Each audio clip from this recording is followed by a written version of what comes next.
சரி, இப்ப 15% இப்ப கேக்குறாங்கல்ல.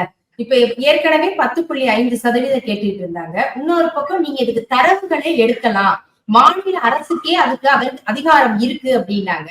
இப்போ இது 2க்கும் இடையில திடீர்னு இந்த 15% தாங்கங்கிறாங்க. அப்ப என்ன அங்க நடக்குதுன்னு நீங்க நினைக்கிறீங்க? இல்ல நான் அந்த 10.5 கேட்டது தவறு என்பதை அவங்க உணர்ந்திருக்காங்களோன்னு எனக்கு சந்தேகமா இருக்கு. இப்பதான் உண்மையை அவங்க உணர வந்திருக்கிறாங்க. ஏன்னா டிஎன்பிஎஸ்சி போன்ற போட்டித் தேர்வுகளில் ஏற்கனவே வன்னியர் சமூகத்தை சேர்ந்தவர்கள் 10.5 விட கூடுதலாக பெற்றிருக்கிறார்கள் என்பது தரவுகளில் தெரிய வந்திருக்கு.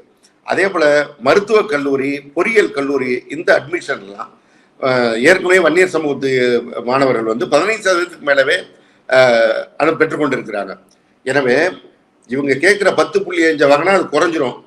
அது முன்னாடி சொல்லாம இவங்க மறைச்சு வச்சுக்கிட்டு இருந்தாங்க. சட்டமன்றத்தில் நான் பதிவு செய்து தொடர்ந்து நான் வெளிப்படையாக வைத்துக் கொண்டிருக்கின்ற பிறகு இப்ப அதை உணர்ந்து 15 வந்துட்டாங்க போல இருக்கு.